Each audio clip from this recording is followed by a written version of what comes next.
এমন জায়গা থেকে ইসলামে এসেছি, যে অবস্থান থেকে বা যে সময়টাতে এসেছি, এটা সম্পূর্ণই আমি এই তিনটা জিনিসকে ব্যবহার করে এসেছি।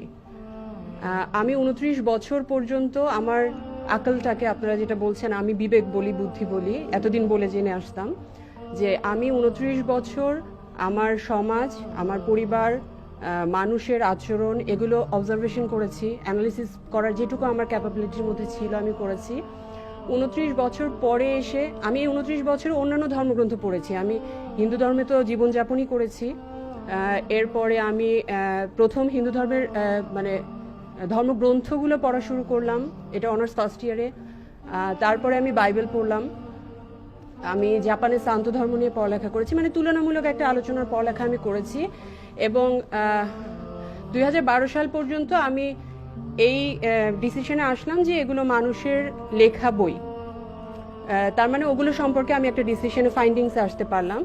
এরপরে 2012 সালের পরে যেটা হলো, আস্তে আস্তে আমি আমার চারপাশ বা বাকি জ্ঞানগুলো আমি গ্রহণ করা শিখলাম। 29 বছর পরে এসে আমি প্রথম কোরআনের বাংলা অনুবাদ পড়লাম। তারপরে আমি কোরআনের বাংলা অনুবাদ পড়লাম, মানে এই না যে আমি একদম 114টা সূরা সবগুলো আয়াতের একদম পুঙ্খানুপুঙ্খ বাংলা পড়েছি, তা না। আমার চোখের সামনে যখন যেটা এসেছে আমি পড়েছি।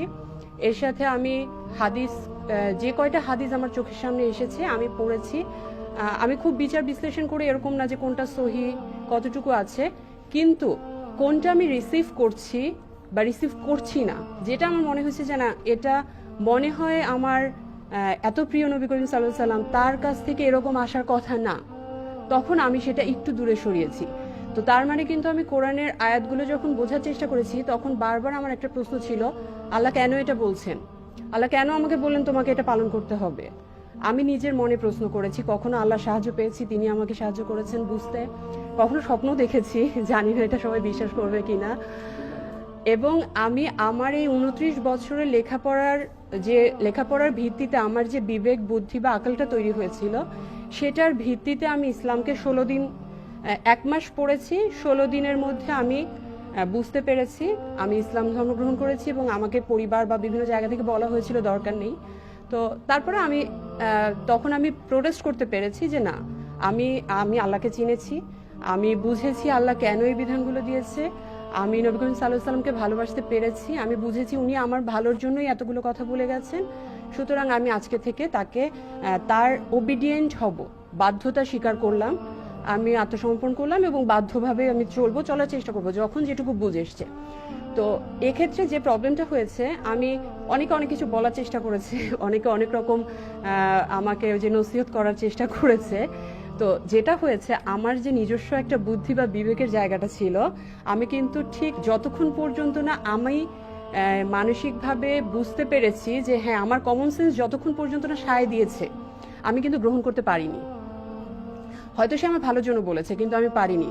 কারণ ছিল যে আমার নিজস্ব একটা কমন সেন্স, আমার একটা নিজস্ব বুদ্ধির জায়গাটা তৈরি হয়েছিল বা আকলের জায়গাটা তৈরি হয়েছিল। তো আমার পুরো প্রসেসটাই কিন্তু এসছে এভাবে। আমি কিন্তু বারবারই বলছি, আমার মা, বাবা, শ্বশুর, শাশুড়ি, আত্মীয় স্বজন, হাজব্যান্ড, অনেকে ভাবে আমি বিয়ে করেছি দেখে ইসলাম গ্রহণ করেছি। বিষয়টা এরকম না। এটা হলে আমি 2012 সালেই করতাম, আমি 2017 সাল পর্যন্ত আমার লাগতো না। সো আমার পুরো বিষয়টা এসছে, আমি যেমন আজকে প্রথম ফিকা নিয়ে, তারপরে কিয়াস, ইজম এগুলো নিয়ে, বা আরবি গ্রামার, আরবি ভাষাও আমি খুব ভালো জানি না। সো এগুলো নিয়ে কিন্তু আমার ইসলাম গ্রহণে কোনো সমস্যা হয়নি। আমার কিন্তু এই তিনটা জায়গায় কিন্তু এত স্ট্রংলি হয়তো বা হতে পারে আল্লাহ চেয়েছেন, আল্লাহ মানে অবশ্যই আল্লাহ চেয়েছেন, সে কারণে আমি পেরেছি। আল্লাহ সাহায্য করেছেন প্রতি মুহূর্তে। তো এই তিনটা প্রসেসের মাধ্যমে কিন্তু আমার 3 বছরের জার্নিটা, আমি যখন বুঝতে পেরেছি হ্যাঁ, আমার আজকে থেকে নামাজ পড়া দরকার, সেদিন থেকে আলহামদুলিল্লাহ আমার 14 মাস নামাজ কখনো কাজা হয়নি। এটা আমি অহংকারের জন্য বলছি না, 14 মাস কাজা হয়নি। তারপরে যেটা হয়েছে, অফিস বা পারিপার্শ্বিক কারণে কাজা হয়েছে, বাট আল্লাহর রহমতে এখনো আমার নামাজ কখনো ছুটে যায়নি, কোনো ফরজ নামাজ। তারপরে আমি যখন থেকে বুঝতে পেরেছি যে আমি পর্দা করতে চাই বা আমার আল্লাহর বিধান আছে, পর্দা করতে হবে, আমি করেছি। তো প্রত্যেকটা জিনিস কিন্তু আমার কমন সেন্সের সাথে জড়িত ছিল, এটা কেউ আমাকে বাসা থেকে জোর করে করাতে পারেনি। তো এই জিনিসটা কিন্তু ইম্পর্টেন্ট হচ্ছে তাদের জন্য। অবশ্যই আমি বলবো যে আলেমদের যে জ্ঞানের জায়গাটা বারবার যেটা আসছে, আলেমদের জ্ঞানের জায়গাটা তো অবশ্যই থাকতে হবে, নইলে এই জিনিসগুলো পৌঁছাবে কিভাবে? একজন যদি কোরআন যদি অনুবাদই করতে না পারে, আমার মতো কোরআনের বাংলা পড়বে কিভাবে? আমার তো একটা ভালো অনুবাদ দরকার, ওটার জন্য অবশ্যই জ্ঞান থাকতে হবে। কিন্তু ইসলামকে ধারণ করতে হবে।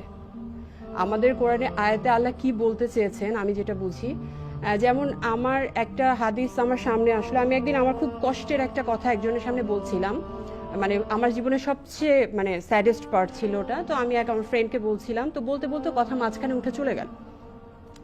তো ওই দিন আমার খুব মনটা খারাপ হলো। আমি অফিস থেকে বাসায় গেলাম, গিয়ে এমনি পড়ছি হাদিসের বই, পড়তে পড়তে একটা হাদিস আমার সামনে আসলো যে নবী করিম সাল্লাল্লাহু আলাইহি সাল্লাম এরকম একটা ঘটনা ছিল যে তিনি বসেছিলেন, একজন এসে সমস্ত কথা বলল, তারপরে সে চলে যাওয়ার পরে নবী করিম সাল্লাল্লাহু আলাইহি সাল্লাম ওখান থেকে উঠলেন।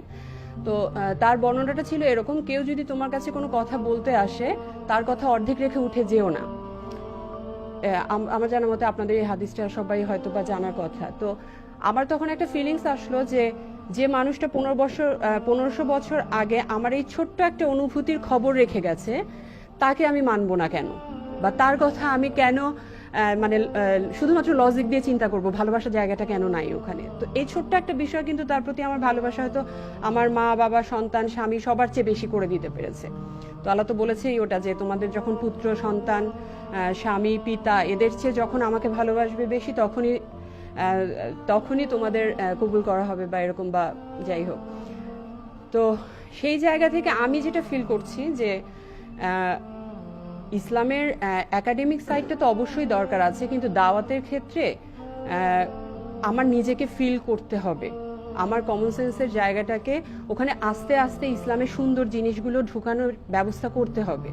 আমি যদি আমার সন্তান বা আমার স্টুডেন্টদের মধ্যে ইসলামের সুন্দর জিনিসগুলো ঢুকিয়ে দিতে না পারি ওদের ব্রেনে, এখন তো অনেক কিছু আছে, সাইডের অনেক জিনিসপত্র আছে যেটা আমাদেরকে আনস্টেবল করে দেয়, সবসময় ইসলাম থেকে দূরে সরিয়ে দেয়।